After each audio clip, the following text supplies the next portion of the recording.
एक तरफ 2024 लोकसभा चुनाव को लेकर देश भर के नेताओं के साथ इंडिया गठबंधन की बैठक पर खूब चर्चाएं हो रही है और बैठक पर बैठक चल रही है, स्ट्रेटजी बनाई जा रही है। तो वहीं इस गठबंधन के हिस्सा टीएमसी की प्रमुख ममता बनर्जी भी हैं और इस बीच में अनबन की खबर आई है ममता बनर्जी को लेकर। लेकिन इंडिया गठबंधन और ममता बनर्जी के बीच खलल बनकर सामने दो बातें आ रही हैं।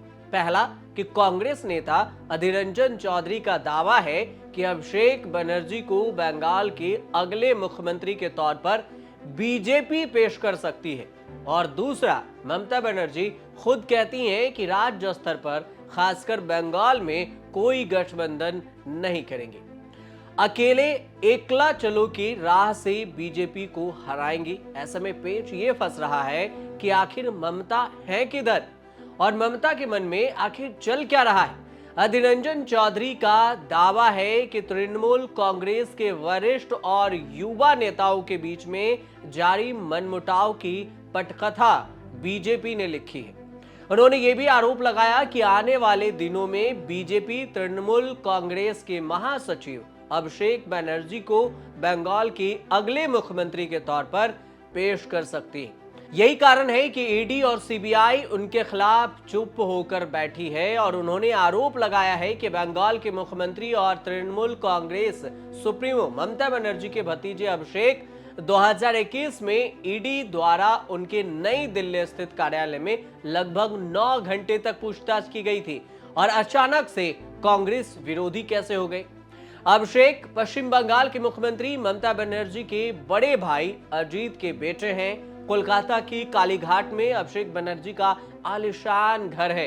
वह अपने भाषणों में ममता की कॉपी करते हैं, काफी हद तक उन्हीं के तरह बोलते हुए नजर भी आते हैं। पार्टी में उनका ओहदा नंबर 2 की है। यूं समझ लीजिए कि ममता के बाद अभिषेक बनर्जी ही सब कुछ है।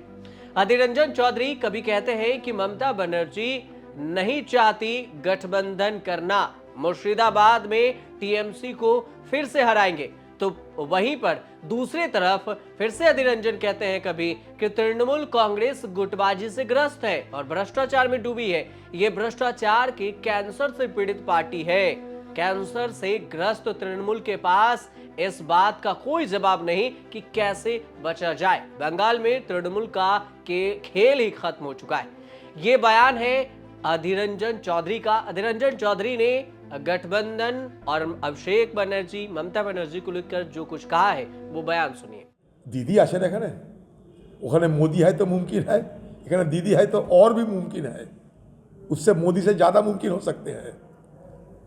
এখানে এটাই হবে, চুরি করো, লুট করো, খাও, আবার তারপর জ্ঞান শুনতে হবে আমাদেরকে। যেদিন থেকে খোকা বাবু দিল্লিতে ইডির দপ্তরে হাজিরা দিয়েছিল, মনে করে দেখুন 9 ঘন্টা তাকে জিজ্ঞাসাবাদ করা হয়েছিল, তারপর দিন থেকে পাল্টি খেয়েছে খোকা বাবু, কংগ্রেসের বিরোধিতা শুরু করেছে। আগামী দিনে অবাক হবেন না এই খোকাবাবু যদি বিজেপির প্রজেক্টেড চিফ মিনিস্টারের মুখ হয় বাংলায়, অবাক হবেন না, অ্যাডভান্স বলে রাখছি। তাই ইডি সিবিআই খোকাবাবুর প্রতি চুপ, চুপ মানে চুপ। নবীন প্রবীণের যে লড়াইয়ের গল্প দেখছেন আপনারা, এটা বিজেপির তৈরি স্ক্রিপ্ট অনুযায়ী বাংলায় চলছে। গোটা তৃণমূল দল তো অন্তর্দ্বন্দ্বে দীর্ণ, অন্তর্দ্বন্দ্বের ক্যান্সারে তৃণমূল দল আক্রান্ত, আর সেই ক্যান্সারে কোনো অ্যান্সার নেই।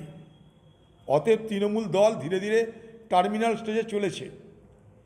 এটা দেখছেন ব্যারাকপুর, কেন সব পুরেই পাবেন আপনি, সব পুরে, সব গ্রামে, সব গঞ্জে, সর্বত্র। ওপরে দিদির সঙ্গে খোকাবাবুর যেমন লেগেছে, নিচেও তার প্রতিফলন ঘটবে। তৃণমূলের ব্যাপার তৃণমূল বলে দিয়েছে, দেশে তারা, রাজ্যে তারা নয়। অর্থাৎ আমাদের কিছু যায় আসে না এতে। আমরা আমাদের প্রস্তুতি নিয়ে এগিয়ে চলেছি। কে আমাদের সঙ্গে এলো গেল তার আমরা ধারধারি না। এই মুর্শিদাবাদ জেলায় তৃণমূলকে, बीजेपी एक बार नয় बार-बार আমরা হারিয়েছি। ममता बनर्जी ने जब से ये कहा है कि केवल उनकी पार्टी तृणमूल कांग्रेस ही प्रदेश में बीजेपी का मुकाबला कर सकती है, उनके विपक्ष गठबंधन इंडिया के पार्टनर कांग्रेस को ये बात रास नहीं आ रही है। अब अधीर रंजन चौधरी का ये जो बयान मायने इसलिए भी रखता है क्योंकि बंगाल में इस समय टीएमसी सबसे बड़ी पार्टी है और ममता बनर्जी को सबसे लोकप्रिय चेहरा माना जाता है। ऐसे में उनके ही चेहरे को लेकर अगर चुनौती देने का काम कांग्रेस कर रही है तो इसके बड़े मायने निकाले ही जाएंगे। साथ ही इंडिया गठबंधन के हिस्सा भी हैं ममता बनर्जी, और इस तरह से कई मायनों पर सवाल तो जरूर उठता है। वैसे भी इससे पहले भी ऐसी खबरें आ चुकी हैं कि अभिषेक बनर्जी और ममता बनर्जी के बीच में कुछ मनमुटाव रहे हैं। अधीर रंजन के बयान को आग में घी डालने के समान माना जा रहा है। ये बीजेपी को हथियार बनाकर टीएमसी में खाई पैदा करने की कोशिश की जा रही है। अधीर रंजन चौधरी ने भी यही किया है। ये आलम तो वैसे उस समय देखने को मिल रहा है जब कांग्रेस को बंगाल में ममता के साथ सीट शेयरिंग पर मंथन करना है, जिस राज्य में पार्टी अभी अपने लिए 7 सीटों की मांग कर रही है। टीएमसी उससे भी कम पर रोकने को तैयार नहीं है। इस बीच अधीर रंजन चौधरी का बयान तल्खी को और ज्यादा बढ़ाने का काम करेगा, जिसका असर सीट शेयरिंग पर भी देखने को मिल सकता है। आप देखते रहिए न्यूज़ तक।